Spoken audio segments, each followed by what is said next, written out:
So for our first look at sports and out, Moses, the Bobcats are back on the ice after an impressive win last night. Yeah, it caught a little off guard there, but you couldn't do that to the Bobcats. A big 9-3 win over Grand Prairie. Of course, Gord Thibodeau, one of the coaches on the team, said the difference between being a good team and a great team is beating those teams that you need to beat, especially on the bottom of the standings. Well, tonight, that is going to be a different story as they'll face the top team in the AJHL, the Spruce Grove Saints. Now, the last time these two teams met, the Cats came out with a huge 4-3 victory at the Civic Center. We'll have the score for you for our late night cast.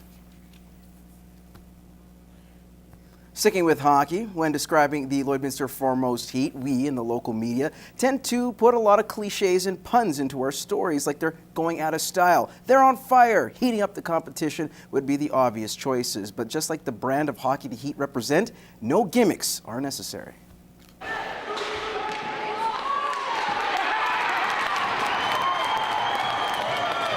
The Lloydminster Foremost Heat have a lot to cheer about. A stark contrast from the start of the season, which saw more downs than ups. But a recent stretch of success has the team in the thick of things, finally buying into what Coach Sean Coulter is selling. Hard work. We're starting to play a little bit more disciplined hockey, disciplined to the system, and not taking so many penalties. And you know what? As of late, it's helped us out a lot. We're starting to work a lot harder in practice, and our preparation before the games are getting a lot better too. We're coming to the rink ready to play every day, and I think that's really helping us. The Heat may not be like their counterparts from last season, where goals were coming from everywhere. This year, only one player is in the top 20 in scoring, but the Heat are finding ways to get the job done. We've all bought into a system, and we're all starting to get scoring from all four lines, and it's really helping us, and hopefully we can continue to score as much as we have lately.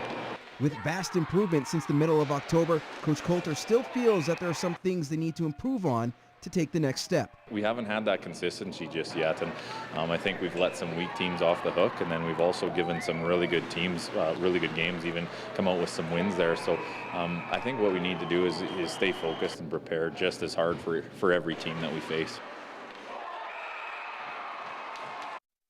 Meantime, the Lloydminster Rohan Rage are churning out some pretty good players, and this year's crop is no exception. The Rage are coming together with an enormous amount of talent from the Bantam AAAs, which includes 5 players, yes, 5 who've gone to WHL camps over the summer and return with a load of experience.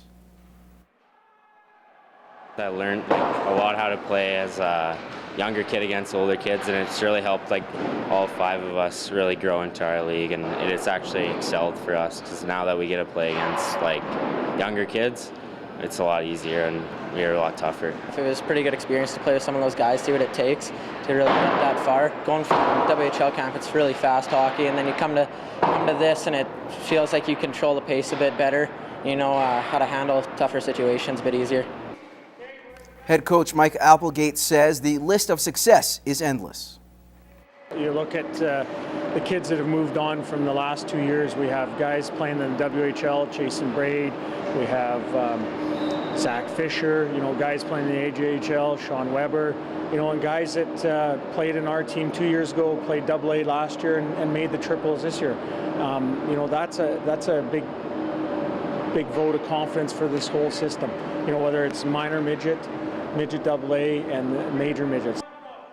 Several Rage players have gone to try out for Team Alberta, looking to make the Canada Games roster. I had a really good camp. I was top 4 goalies, just turns out to be. I had a really good fitness level. Hopefully my season will just keep going well and get on the roster. The official roster for Team Alberta will be announced on December 1st. Meanwhile, the Rage will get back on the ice this weekend at home on Saturday versus Leduc, then hit the road Sunday against Camrose. Moving on to the Brandon Wheat Kings now. They've had a dominant season so far, currently leading the WHL by 7 points in first place. Now, a big part of that, Lloydminster native Kale Clague, who suits up with the Manitoba squad. He recently represented Canada at the World U17 Championships in Sarnia and had the honor of bearing the C. Now, we had a chance to catch up with him last night on the Tuesday night sports show. It was a great experience. Anytime you get to wear the Canadian flag on your jersey, it's always going to be an honor. And I got the chance to have the C on, and I tried to do as best as I could to take that role. Interesting to see is the player that. Unfortunately, Clague has been sidelined due to an injury sustained at the tournament and hasn't suited up with the Wheat Kings since late October. Kind of slid into the boards wrong, and it happened pretty quick, and I didn't think too much of it, but just going to take it day by day and go from there. The 16-year-old has already cracked the top 20 for rookie goal scorers, and insiders think he could go as high as second in the draft in a year and a half. Too much ahead into it. It's obviously nice, but it's still a ways away yet.